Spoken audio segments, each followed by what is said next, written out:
Think back to a single summer when you were a kid. It went on forever. The days were huge, stretched out, almost endless. Now, think about last year. It's a blur. It barely happened. Same length on a calendar, completely different on the inside. So, where did all that time go? Here's the strange truth. Time isn't speeding up.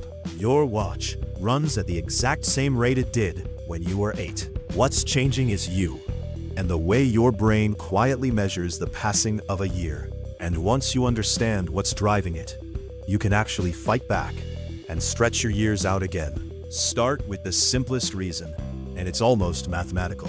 When you're 1 year old, that single year is your entire life. It's everything you have ever known. When you turn 10, a year is a tenth of your life. By the time you're 50, a year is 1/50th. The clock never changed, but the size of a year, measured against everything you've lived, keeps shrinking. A summer at age 8 was a huge slice of your whole existence. A summer at 40 is a thin sliver. This idea is more than a century old.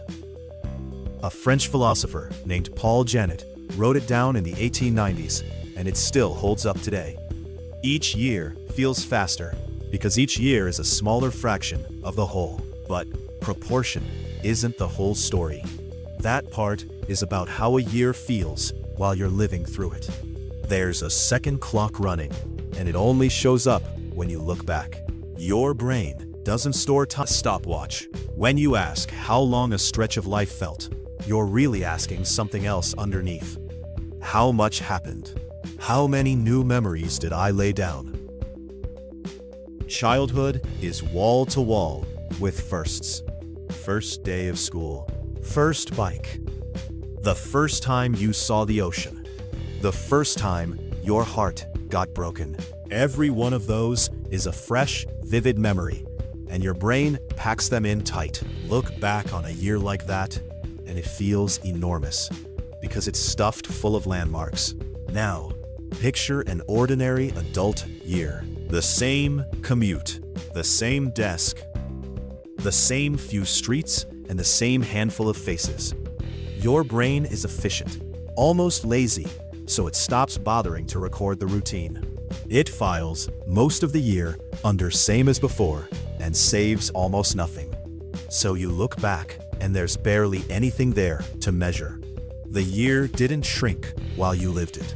It shrank in the recording. You have felt this already, even if you never named it. Think about a week somewhere new. A trip to a city you've never seen. While you're there, soaking in everything strange and unfamiliar, the days feel full and long. But the odd part comes later. Months afterward, that single week feels bigger in your memory than the 3 quiet months that came after it. Psychologists call it the holiday paradox. Novel time feels slow to live and long to remember. Routine time feels quick to live, and then it disappears completely. And there may be a third clock running deeper, down in your own biology. Sitting inside the brain is a kind of internal pacemaker, and it leans on dopamine, the chemical tied to attention and reward. As you age, dopamine gradually drops. The leading idea is that a slower pacemaker makes the outside world seem to race past, because your inner sense of a single second has quietly stretched out. Some researchers go further and argue that an older brain simply processes images more slowly, capturing fewer mental snapshots per second, so the same minute holds less and feels shorter.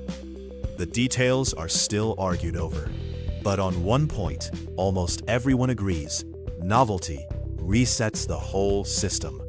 So, if routine is the thing compressing your life, then the cure is the opposite of routine. You don't actually need more years. You need more firsts. Take a different road home tonight. Finally, learn the thing you keep putting off. Go somewhere your brain has no template for, and watch how slowly that day moves.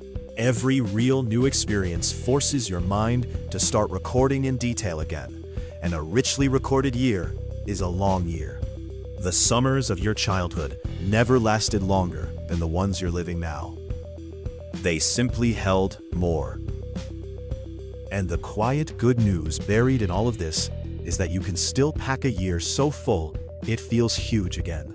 So here's the real question, the one worth sitting with tonight.